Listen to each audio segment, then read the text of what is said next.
কোন সুন্দরী ফোন দিতাছি, ফোনটা ধরার কোনো নামগন্ধ নাই। এখন যাবো তো কোনো খোঁজ খবর নাই। আমার আর সহ্য হয় না, আমার এই বাড়িটাতে না দম বন্ধ হয়ে আসে। এত কষ্ট সহ্য করে কি এই বাড়িতে সংসার করা যায়? আমার বাবা মার ভুল ছিল, বড়লোক জামাই, অনেক টাকা পয়সা আছে, এক বাবার এক ছেলে, কিন্তু একবারও ভাবেনি যে বুইড়া বেটার কাছে বিয়ে দিচ্ছে। তারপরেও সংসার করছি, কিন্তু সে আমার কষ্টটা একটুও বুঝে না। আমার কি নাই, কি নাই আমার মাঝে সবই আছে, তারপর আমাকে রেখে একটা বিয়ে করলো। সেটাকে যেভাবেই হোক আমি, অনেক কষ্ট হয়েছে আমার এই বউকে তাড়াইতে। আবার শুনতেছি বিয়ে করছে, কেন করতেছে? আসলে আমার কাছে কোন জিনিসটার অভাব? আমি কি নারী না? আমি কি তাকে সুখ দিতে পারি না? কেন সে আমার সাথে এরকম করে? আমার ভালো লাগে না। আসলে কি বলবো, আমারই কপালটা পোড়া। আমার কপালে অনেক সুখ লিখে রাখছিল, সুখের এই পরিণাম। বাড়ি গাড়ি টাকা পয়সা, বাবা মার কাছে বললেই খালি বাড়ি গাড়ি টাকা পয়সা, আর কিছুই দেখে না। এই লোকের যে চরিত্র খারাপ সেটা আমার বাবা মা কোনোদিনও দেখবে না, সবসময় বলে মেনে নে মেনে নে। আজকে কতটা দিন ধরে আমি স্বামীর ভালোবাসা পাই না, স্বামীকে কাছে পাই না। আমার কি ইচ্ছে করে না? আমার কি মন বলে কিছু নাই? কেমনে বুঝামু যে আমারও কষ্ট হয়, আমারও স্বামীর ভালোবাসা পেতে ইচ্ছে করে, আমি স্বামীর ভালোবাসা পাই না। এভাবে সংসার হয় না।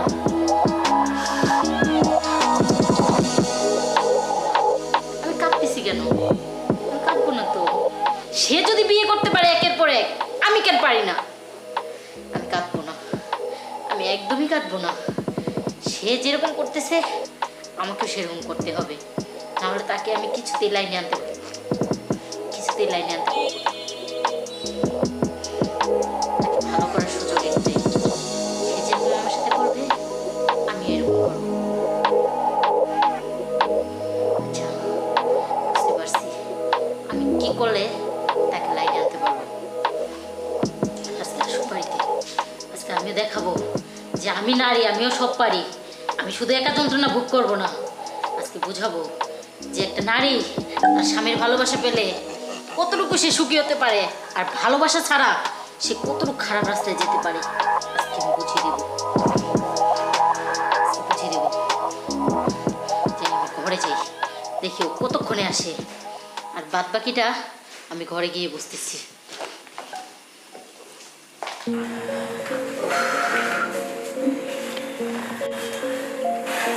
জানো, তোমাকে বিয়ে করে না আমি অনেক সুখী হয়েছি। আর আমার বড় বউ, এতদিন আমার সাথে আমি সংসার করে মনে হয় যেন একটা নরক কুণ্ডে ছিলাম, আর নরক কুণ্ড থেকে তুমি আমাকে হাত ধরে বিয়ে করে নিয়ে আসছো। ঠিক আছে, তুমি কত সুন্দর ড্রেস পরছো, তোমাকে অন্যরকম লাগছে, মনে হয় যেন ভারতের শ্রীদেবী। জানো, আসলে তোমাকে দেখে আমার মনটা খামাখা তোমাকে নিয়ে একটা কিছু করতে ইচ্ছে করে। আর ওই বড় বউকে দেখলে না মনে হয় যেন আমি একটা অন্ধকারে আছি। কি সব ড্রেস পরে থাকে, মানে রুচি বলতে কিছু নেই যা তোমার আছে। আর আমার বড় স্ত্রীর কাছ থেকে আমি কিন্তু আজ পর্যন্ত কোনো সুখী পাইনি যা তুমি আমাকে দিয়েছ। মনে হয় যেন তুমি আমাকে স্বর্গের দরজা পর্যন্ত পৌঁছে দিয়েছো। আচ্ছা, তোমাকে একটা প্রশ্ন করি। হ্যাঁ বলো। প্রশ্নটা হলো কি, মানে আমাকে পেয়ে তুমি কি আসলে সুখী বা খুশি? হ্যাঁ, আমি অনেকটা হ্যাপি। আমি তো ভেবেছিলাম তোমার বয়স হয়ে গেছে, হয়তো তুমি আমাকে সুখী রাখতে পারবে না, কিন্তু তার চেয়ে বেশি। তাই? যে কথাটা শুনে আমি অনেক খুশি হলাম। ঠিক আছে, তুমি প্রত্যেকটা রাতে আমাকে আদর করছো, আনন্দ দিচ্ছ। ঠিক আছে, যে আনন্দের কথা আমি বলতে পারবো না, কিন্তু তোমার কিরকম আনন্দ পাও? হ্যাঁ, আমার অনেক ভালো লাগে। তাই? আমি প্রতিদিন যে তুমি আমার কাছে থাকো বা আমি তোমার কাছে থাকি, তোমার বিরক্ত হয় না তো? না, আমার তো অনেক ভালো লাগে। ভালো লাগে সত্যি, যেহেতু তুমি এত মজা দিতে পারো। তাই? তাহলে চলো একটু মজা হোক। এখনই? হ্যাঁ এখনই। আবার ওই বড় বউ আবার মোবাইল করেছিল, ওর সাথে দেখা করতে হবে। ওই খ্যাতের সাথে কি কথা বলবে তুমি? না তারপরে তোমাকে ইউজ করে তারপর ওর কাছে কথা বলে আমি আবার এসে আবার ইউজ করবো। আচ্ছা তাহলে তুমি আর দেরি করো না, তারপর ওর সাথে আবার দেখা করতে হবে তো, তার আগেই একটু আনন্দ হয়ে যাক। আচ্ছা আসো। চল রেডি হো। ওকে জান।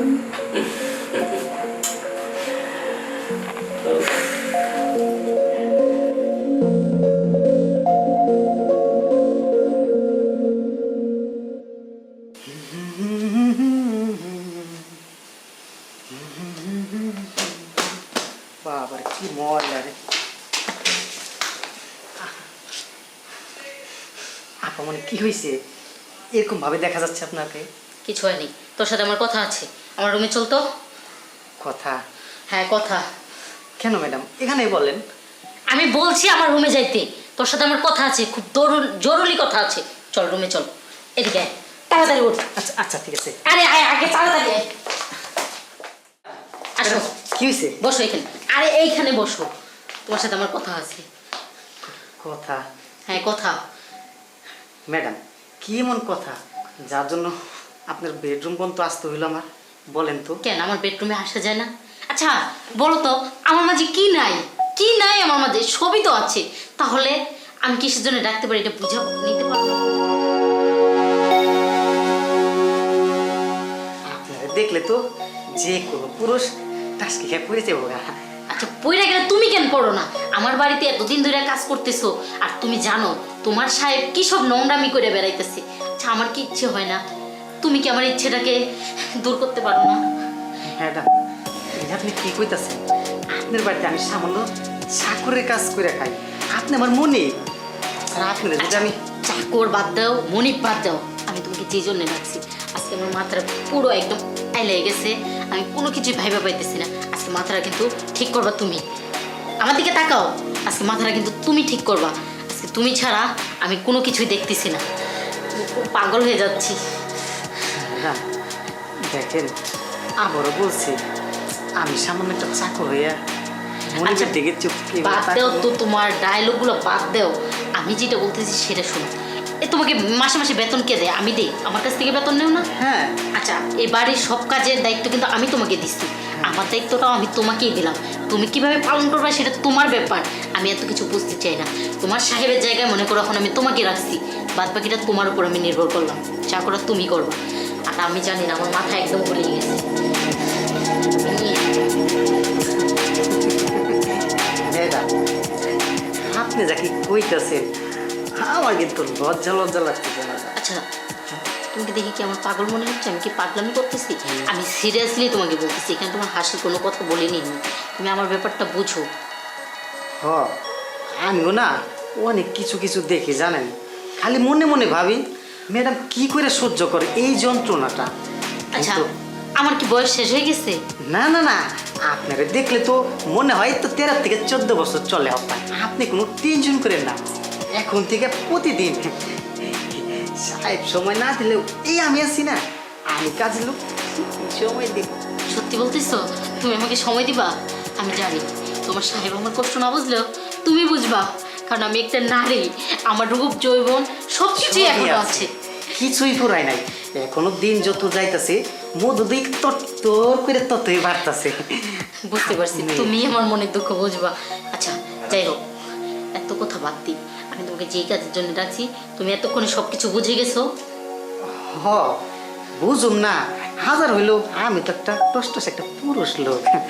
সে উপরে ফুর্তি করতেছে না মেয়ে নিয়ে। হ্যাঁ আমিও সব পারি, আমি সব পারি। আচ্ছা আমরা এত কথা না বলি, আমরা কাজে যাই। আমার মাথাটা তাড়াতাড়ি ঠিক করো। ঠিক করুম মানে একবার যেহেতু হাতটা ধরে বলাইছি, কাজ কাজ যা যা করা লাগে এই আমি তো আছি। শরীর তো নয় যেন কি আর কমো, নরম বিছানা যেমন শুইলেই ঘুম ধরে যাবো গা। আচ্ছা তাহলে যদি ঘুমই ধরে যায় তাহলে বাকি কাজটা তাড়াতাড়ি সারো। হ সারুন আপনি তাহলে আস্তে আস্তে করে শুয়ে পড়েন। আচ্ছা ঠিক আছে। অনেকদিন ধরে ভালো মন্দ খাই না, খালি নিরামিষ। আজকে পাইছি।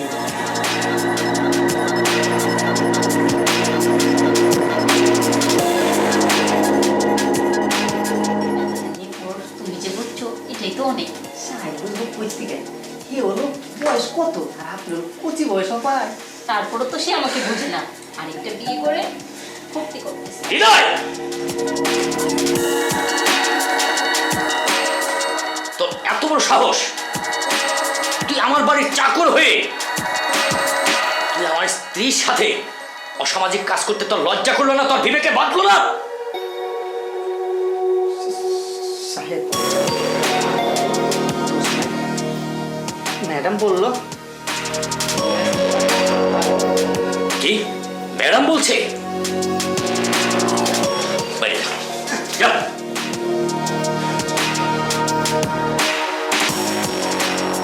কি ব্যাপার, তুমি আমার বাড়ির কাজের ছেলে নিয়ে তুমি বিছানায় সময় কাটাচ্ছ? এটা কি আমি স্বপ্ন দেখছি না বাস্তব? স্বপ্ন না, এটাই বাস্তব। আর বাস্তবটাই তুমি দেখছো, স্বপ্ন দেখোনি। কি বলতে চাও তুমি?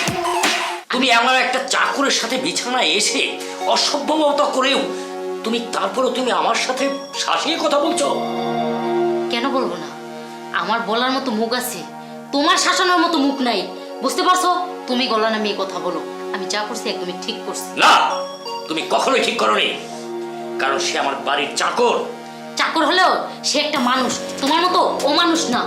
তারপরও তুমি কিন্তু তার স্বামী না, সে বাড়ির চাকর।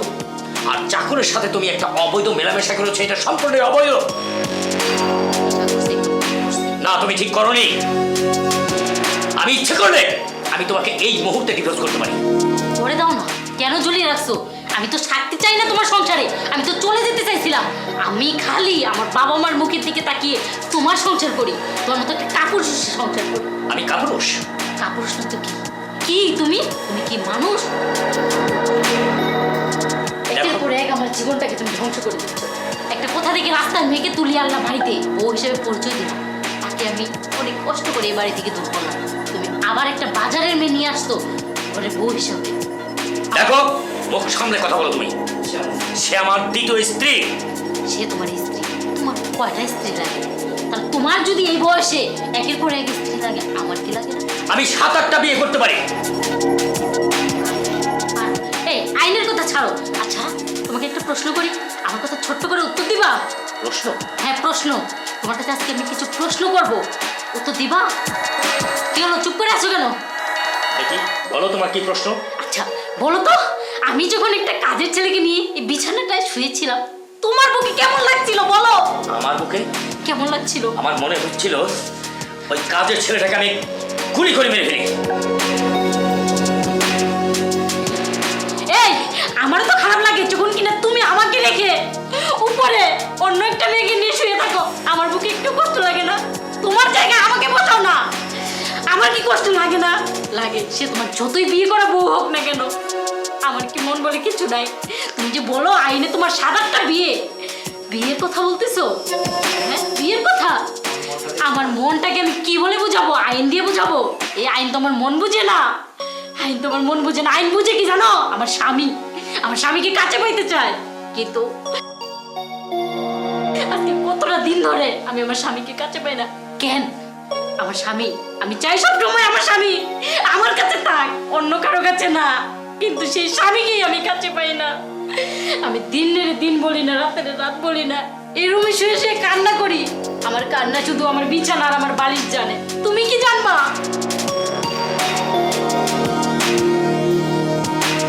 তোমার আইন কি আমার কান্না দেখে? দেখে না। আমার মনের কষ্টগুলো দেখে? দেখে না। দেখে কে জানো? আমার মন, আমার অন্তর, আমার দুই নয়ন। আর তুমি সব সময় বলো আইনে 7-8টা বিয়ে, আইনে 7-8টা বিয়ে। আর বিয়ে করে কি হয়? অন্য একটা মেয়ের কাছে যা আছে আমার মাঝে তাই আছে, কিন্তু আমি তোমারে বুঝাইতে পারি না, আমি তোমারে বুঝাইতে পারি না।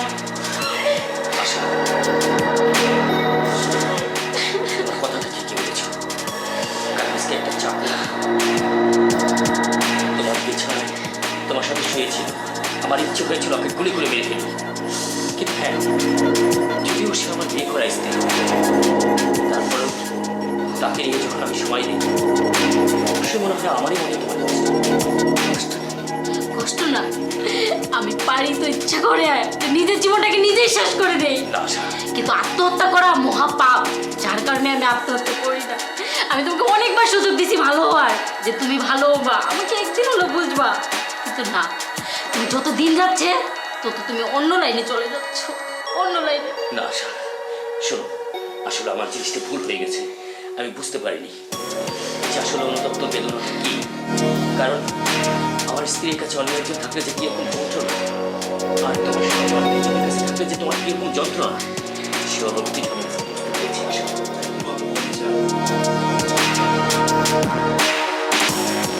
এখন তো আমি বিয়ে করে ফেলেছি, এখন তো আমার স্ত্রী, কিন্তু ওকে তো আমি তাড়িয়ে দিতে পারি না। কি তুমি কি তাকে বোন হিসেবে মেনে নিতে পারো না আশা? মেনে নিলাম, কিন্তু তোমাকে কথা দিতে হবে যে তুমি আর কোনোদিনও অন্য কারো দিকে তাকাবা না। ঠিক আছে আশা, আমি তোমাকে ছুঁয়ে আমি কথা দিচ্ছি, আমি যে ভুলটা করেছি তৃতীয়বার সেই ভুল আমি আর করব না। আর এখন থেকে আমি দুজনকেই সমান চোখে দেখব। কারণ সত্যি এটা আমার একটা ভুল ছিল, আমি বুঝতে পারিনি তোমাকে অনেক কষ্ট দিয়েছি, অনেক কষ্ট দিয়েছি আশা। তোমাকে আর কোনোদিন আমি কষ্ট দেব না।